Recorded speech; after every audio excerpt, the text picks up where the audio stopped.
जय भारती। चिट्ठी न कोई संदेश, चिट्ठी न कोई संदेश, जाने वो कौन से देश चले गए सड़क सड़क सड़क सड़क।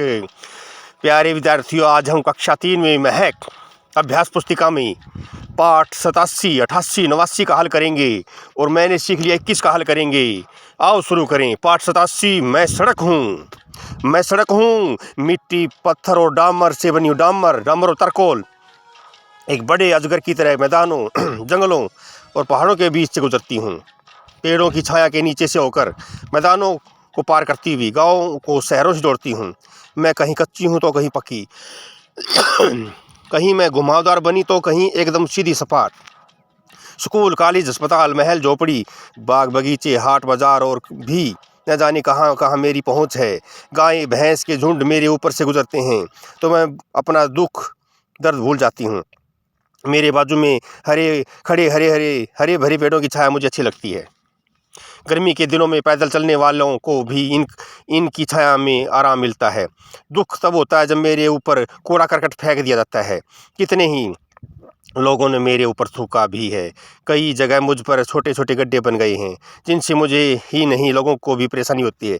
चाहे जो भी हो, मेरे ऊपर होकर गुजरे मैं सबके सुख दुख में उनके साथ शामिल हो जाती हूँ। प्रश्न उत्तर लिखेंगे। सड़क कहाँ से गुजरती है? सड़क मैदानों, जंगलों और पहाड़ों के बीच से गुजरती है। सड़क को कब बुरा लगता है? सड़क को बुरा तब लगता है जब उस पर कूड़ा करकट फेंक दिया जाता है। अब आप कहानी पर आधारित तीसरा प्रश्न खुद बनाकर लिखें। क्या सड़क परिवहन का अच्छा साधन है? हाँ, सोच कर लिखें। कहानी में कुछ उपमाएं दी गई हैं। उपमाएं तुलना। जैसा एक बड़े अजगर की तरह मैदानों से गुजरती हूँ। आप भी सोच कर लिखें। बांस की तरह लंबा, बर्फ की तरह ठंडा, घास जैसा हरा, करेले जैसा कड़वा, केक की तरह नरम, चांद जैसा सुंदर, सही जोड़ीदार मिलाई, घुमावदार, इसमें बहुत से मोड़ या घुमाव हूँ। कूड़ा करकट, कचरा, झुंड, प्राणियों का समूह, डामर, तारकोल। सोच कर लिखें। आप सड़क का उपयोग किन किन कामों के लिए करते हैं? आने जाने के लिए, सामान लाने हेतु। सड़क पर गड्ढे किन किन कारणों से होते होंगे? लिखें। सड़क पर ज़्यादा वाहनों का गुजरना, सड़क पर पानी का भरना, सही जोड़ीदार मिलाएं, औरत आदमी, लड़का लड़की, गाय बैल, दादा दादी, चाचा चाची। लिंग बदलो भाई, तो लिंग ही। सुनकर लिखें 6 से 8 शब्दों का वाक्य। हरे भरे पेड़ों की छाया मुझे अच्छी लगती है, हमें कूड़ा करकट को कूड़ादान में डालना चाहिए। पाठ 88, मम्मी पापा के लिए पत्थर। चित्र देख लें भाई। सफ़ेद बकरी है, बकरा भी दिखाई दे रहा, काला काला था, लड़की भी है। प्यारे मम्मी पापा, दिनांक 15 जून 2024। मुझे आशा है कि आप दोनों ठीक होंगे। मैं भी यहाँ बहुत खुश हूँ। मौसा और मौसी मुझे बहुत प्यार करते हैं। यह गांव में मेरे 2 दोस्त बने हैं, झुमरी और गोलू। झुमरी सफ़ेद रंग की है यानी बकरी, और गोलू काले रंग का है बकरा। मुझे झुमरी के लंबे कान और गोलू की पूंछ बहुत पसंद है। झुमरी हरी घास खाती है और गोलू हमारी रोटियाँ खाता है। कल हम खेलने बाहर गए थे। झुमरी ने मेरा यह हरा फ्राक चबा लिया जो आप मेरे लिए शहर से लाए थे। आप झुमरी को डांटिएगा नहीं, अब वह ऐसा नहीं करेगी। मैं स्कूल का अपना सारा काम करती हूँ। मैं आपके आने का इंतजार कर रही हूँ, आप जल्दी आइएगा। आपकी बेटी अंजलि पत्थर लिख रही है भाई, अपने माँ बाप को। मौसी के घर आई हुई शायद। तो अंजलि ने किसको पत्थर लिखा? अंजलि ने अपने मम्मी पापा को पत्थर लिखा। अंजलि पत्थर में किसे नहीं डांटने के लिए कह रही है? क्यों? अंजलि पत्थर में झुमरी को नहीं डांटने के लिए कह रही है क्योंकि वह अब ऐसा नहीं करेगी। अंजलि ने झुमरी और गोलू के बारे में पत्र में क्या लिखा? झुमरी सफ़ेद रंग की है, झुमरी के कान लंबे हैं। गोलू का रंग सफ़ेद लिख दिया मैंने तो गोलू का रंग कैसा है? काला है रे, काला है। ठीक कर लेना भाई, काला है। और गोलू की पूंछ बहुत सुंदर है। अंजलि किसका इंतजार कर रही है? अंजलि मम्मी पापा का इंतजार कर रही है। सोच कर लिखें। अंजलि अपने घर वापस आने के बाद अपनी मौसी को पत्र लिखना चाहती है, तो आप उसकी मदद कैसे करेंगे? तो तारीख लिख लें पहले भाई, जो भी तारीख है। प्रिय मौसी, दिनांक, तिथि होती है। मुझे आशा है कि आप ठीक होंगे। मुझे आपकी याद आती है, आप बहुत अच्छी हैं। आप सबकी मदद करती हैं, आप सबको प्रेम भाव से बोलती हैं, पशुओं की तरह पशुओं को भी देखभाल करती हैं। मौसा जी को मेरी नमस्ते कहना, आपकी बेटी अंजलि। तो भाई लिखें सब किसके नाम हैं? तो पपीता, आम, केला, अनार, सेब फल हैं ये। मुर्गा, कबूतर, तोता, मैना, गोरिया पक्षी हैं ये। आलू, भिंडी, टमाटर, गाजर, गोभी सब्जी हैं ये। दिल्ली, हरियाणा, पंजाब, केरल, उत्तर प्रदेश राज्य हैं ये। अपने साथी के साथ बातचीत करके प्रश्नों के उत्तर लिखें भाई, तो पता है।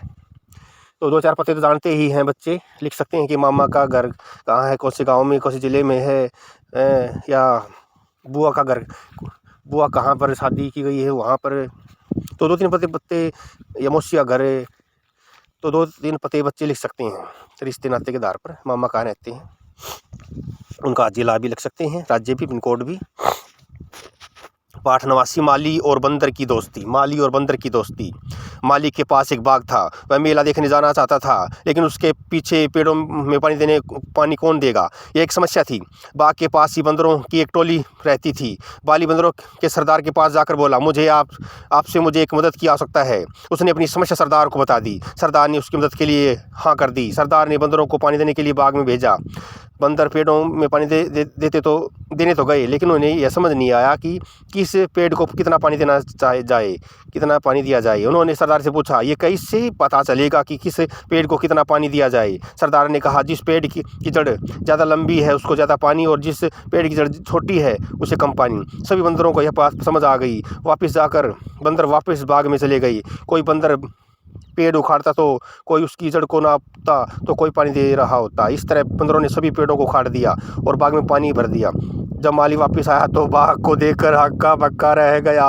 माली की क्या समस्या थी? माली की समस्या थी कि जब वह मेला देखने जाए तो पेड़ों में पानी कौन देगा। प्रश्न 2, बंदर पेड़ की जड़ सहित उखाड़ कर उसकी जड़ क्यों नाप रहे थे? क्योंकि बंदरों के सरदार ने कहा, जिस पेड़ की जड़ ज़्यादा लंबी उससे ज़्यादा पानी, और जिस पेड़ की जड़ छोटी उसे कम पानी देना है।